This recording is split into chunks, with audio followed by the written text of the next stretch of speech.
여러분, 안녕하세요. 오늘은 정말 많은 분들이 궁금해하시고 또 걱정하고 계실 수도 있는 아주 중요한 주제를 가지고 왔습니다. 바로 2025년 6월 27일 이재명 정부가 긴급하게 발표한 극약 처방 주택담보대출 한도 규제안에 대한 이야기인데요. 요즘 집값과 가계부채 때문에 불안해하시는 분들이 정말 많으시죠? 정부가 이런 시장의 불안감 때문에 매우 강력한 대책을 내놓았습니다. 과연 어떤 내용들이 담겨 있는지, 그리고 이 규제들이 우리 삶에 어떤 영향을 미칠지 쉽고 친절하게, 그리고 아주 자세하게 설명해 드릴게요. 자, 그럼 함께 자세히 알아보도록 하겠습니다. 끝까지 채널 고정해 주세요.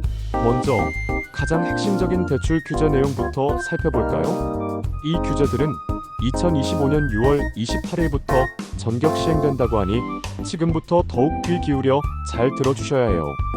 첫 번째는 바로 수도권과 규제지역 주택담보대출 한도를 6억 원으로 고정한다는 내용입니다. 이게 무슨 뜻이냐면요. 그동안은 집값이 비쌀수록 또는 소득이 높을수록 대출을 더 많이 받을 수 있는 구조였잖아요. 그런데 이제는 주택 가격이나 소득 수준에 관계없이 아무리 고가의 주택이라도 주택담보대출은 최대 6억 원까지만 가능하다는 의미입니다. 심지어 20억이 넘는 초고가 주택을 구매하더라도 대출 한도는 6억 원으로 딱 정해진다는 거죠. 매일경제 보도에 따르면 이렇게 소득이나 주택 가격과 무관하게 대출 한도를 명시적으로 제한한 것은 대한민국 대출 역사상 이번이 역대 최초라고 하니 정말 파격적이고 놀라운 변화라고 할 수 있습니다. 두 번째 중요한 규제는 신용대출도 연소득 이내로 제한한다는 것입니다. 이전에는 신용대출을 연소득보다 더 많이 받는 것도 가능했지만 이제는 신용대출 총액이 본인의 연소득을 초과하지 못하도록 강력하게 제한됩니다. 더불어 갑자기 예상치 못한 목돈이 필요한 상황에 대비할 수 있는 생활안정자금 대출은 최대 1억 원으로만 허용된다고 하니 이 부분을 꼭 명확하게 인지하고 자금 계획을 세우셔야 할 것 같아요. 이 역시 매일경제 기사를 통해 상세히 확인된 내용입니다. 그만큼 대출을 통한 가계부채 증가를 근본적으로 막겠다는 정부의 의지가 담겨 있다고 볼 수 있겠죠. 이로 인해 금융기관의 대출 심사 또한 더욱 까다로워질 것으로 예상됩니다.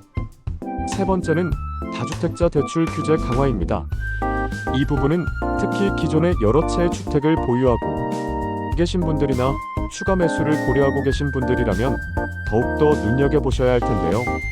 1주택 이상을 이미 보유하고 계신 분들은 주택담보대출 신규 대출이 원칙적으로 전면 금지됩니다. 쉽게 말해 이미 집이 한 채 이상 있는데 또 다른 집을 사려고 할 때는 주택담보대출을 받을 수 없다는 거죠. 게다가 주택시장의 투기를 부추기는 갭투자를 방지하기 위해 소유권 이전 조건 시 전세 대출도 금지한다고 합니다. 기존 주택을 6개월 이내에 처분해야만 새로운 대출을 받을 수 있게 되는 등 다주택자에 대한 규제가 훨씬 더 촘촘하고 강력해진 겁니다. 투기적 수요를 확실히 차단하고 실수요자 중심으로 시장을 재편하겠다는 정부의 의지가 엿보이는 부분이라고 할 수 있습니다. 여기서 추가적인 내용들을 더 자세히 살펴보면 이번 규제에는 실거주 의무 강화도 포함되어 있습니다. 주택담보대출을 받아 수도권 주택을 구매할 경우 매입일로부터 6개월 이내에 해당 주택으로 전입해야 하는 의무가 부과됩니다. 만약 이를 지키지 않으면 대출금이 전액 회수될 수 있고 향후 3년간 주택 관련 대출이 금지되는 등 매우 큰 불이익을 받을 수 있다고 해요. 디딤돌이나 보금자리론 같은 정책 대출에도 동일하게 적용된다고 하니 모든 대출자들이 이 점을 꼭 명심하고 계획을 세워야 합니다. 그리고 전세자금 대출 보증 비율도 기존 90%에서 80%로 축소되며 생애 첫 대출의 담보인정 비율 LTV 또한 80%에서 70%로 감축되고 6개월 내 전입 의무가 부과된다고 합니다. 이 모든 조치들이 가계부채를 잡고 부동산 투기를 막기 위한 정부의 의지를 담은 것이라 볼 수 있습니다. 정말 다각도로 규제를 강화하고 있음을 알 수 있습니다. 그렇다면 왜 정부는 이렇게까지 강력한 대책을 내놓았을까요? 배경과 파급 효과를 함께 아주 상세하게 알아볼까요? 바로 8개월 연속 서울 아파트 상승과 가계대출의 급증세가 가장 큰 이유입니다. 특히 최근 서울 아파트 가격 상승세가 6년 9개월 만에 최대치를 기록하는 등 시장이 과열 양상을 보이자 정부가 더 이상 좌시할 수 없다고 판단한 거죠. 이런 상황에서 정부는 DSR 총 부채 원리 금상환 비율 계층 강화를 포함한 긴급 대책을 발표하게 된 것입니다. DSR은 연간 소득에서 갚아야 할 원리금 총액이 차지하는 비율을 뜻하는데요. 이 기준을 강화하면 개인이 대출받을 수 있는 금액 자체가 상당히 줄어들게 됩니다. 예를 들어 연소득이 5천만 원인 경우 이전에는 수도권 주택담보대출 한도가 약 3억 1,500만 원 정도였지만 이제는 약 2억 8,700만 원으로 감소하게 됩니다. 네이트뉴스에 따르면 이런 변화가 나타난다고 하니 실수요자분들도 대출 가능한 금액이 예상보다 줄어들 수 있다는 점을 명확히 인지하고 자금 계획을 세우셔야 합니다. 이로 인해 어떤 영향이 나타날까요? 가장 직접적인 영향은 바로 고소득, 무주택 실수요자분들도 최대 6억 원 이상 주택 구매 시 대출 부족 우려에 직면하게 된다는 점입니다.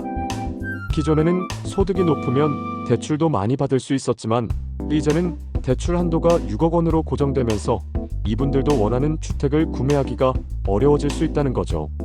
현금이 충분하지 않으면 고가 주택 구매가 사실상 불가능에 가까워지는 상황이 벌어질 수 있습니다. 벌써부터 현금 부자 아니면 집 못 사는 시대라는 냉정한 평가가 나오고 있으며 내 집 마련의 꿈을 키우던 실수요자들의 반발도 점차 거세지고 있다고 매일경제는 전하고 있습니다. 이 문제는 사회적 갈등으로 비화될 가능성도 있어 보입니다. 전문가들의 분석은 어떨까요? 다양한 의견들이 나오고 있는데요. 일부 전문가들은 이번 규제를 필요한 조치라고 긍정적으로 평가하고 있습니다.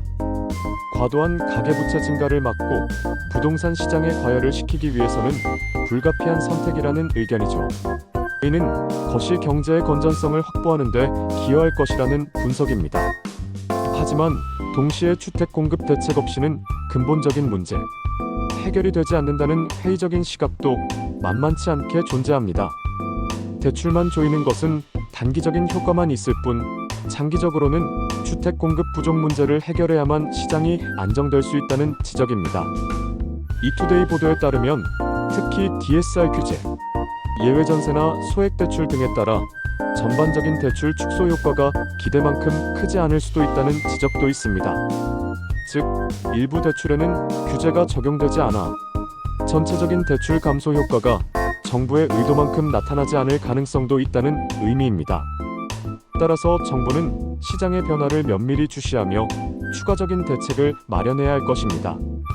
그렇다면 주택을 매매하려는 실거래자나 예비 매수자들에게는 어떤 구체적인 영향이 있을까요? 가장 큰 문제는 바로 주택담보대출, 불확실성으로 인한 계약 지연 또는 취소 우려입니다. 이미 계약을 진행 중이거나 계약 직전 대출 심사를 앞두고 있던 분들은 갑작스러운 규제 변경으로 인해 대출 가능 금액이 예상보다 줄어들거나 아예 대출을 받지 못하게 될 수도 있습니다. 이로 인해 잔금 마련에 심각한 어려움을 겪거나 최악의 경우 계약 자체가 무산될 가능성도 배제할 수 없습니다. 이는 매수자뿐만 아니라 매도자에게도 큰 혼란과 예측 불가능성을 야기할 수 있는 부분입니다. 이미 준비해 두었던 자금 계획이 틀어지면서 매도자 입장에서도 거래가 지연되거나 무산될 위험에 처하는 거죠. 많은 분들이 현금 부자 아니면 집 못 사는 시대라는 평가에 공감하며 내 집 마련을 꿈꾸던 평범한 실수요자들의 불만이 고조되고 있습니다. 열심히 돈을 모아 내 집 마련의 꿈을 키웠는데 갑자기 높아진 대출 문턱 때문에 그 꿈이 좌절될까봐 걱정하는 목소리가 사회 전반으로 확산되고 있습니다. 이런 상황은 부동산 시장의 거래량 감소와 가격 하락, 압력으로 이어질 수 있습니다. 정말 다양한 이야기들을 나눠봤는데요. 이번 규제 내용을 간단하고 명확하게 요약해 볼까요?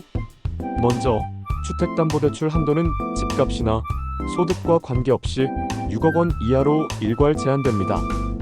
이는 모든 주택 구매자들에게 동일하게 적용되는 매우 강력한 기준입니다. 신용대출은 연소득 이하로 제한되며 다주택자분들은 신규 대출이 전면 금지되고 갭투자를 막기 위한 강력하고 촘촘한 조치들이 포함됩니다. 이 모든 규제들은 2025년 6월 28일부터 전격 시행된다는 점 다시 한번 강조드립니다. 이 날짜를 꼭 기억하셔야 합니다. 이번 이재명 정부의 발표는 가계부채를 잡고 금융 및 부동산 시장을 안정화하기 위한 매우 강력한 규제임에는 틀림없지만 이번 대책을 통해 투기 수요를 억제하고 실수요자 중심의 시장을 만들겠다는 확고한 의지를 보여주었습니다. 하지만 동시에 주택 공급 부족 문제, 해결 없이는 장기적인 효과가 불확실하다는 평가도 적지 않다는 점을 기억해야 합니다. 과연 이번 규제가 우리 부동산 시장에 어떤 변화를 가져올지, 그리고 내 집 마련을 꿈꾸는 실수요자들의 주거 안정에 얼마나 긍정적으로 기여할지 앞으로의 상황을 매우 주의 깊게 지켜봐야 할 것 같습니다. 시장의 반응과 정부의 추가 대책에 귀추가 주목됩니다. 특정 지역의 상황이나 이번 규제에 대한 개인적인 대응 전략 또는 혹시 궁금한 다른 사례들이 있으신가요? 여러분이 원하시는 방향으로 더욱더 자세한 정보를 친절하게 알려드릴 수 있으니 언제든지 이야기해주세요. 오늘 이야기가 여러분의 궁금증을 조금이나마 해소하고 앞으로의 자금 계획과 내 집 마련 계획을 세우는데 실질적인 도움이 되었기를 진심으로 바랍니다. 다음에 더 유익하고 재미있는 이야기로 찾아오겠습니다. 구독, 좋아요 부탁드리며 안녕히 계세요.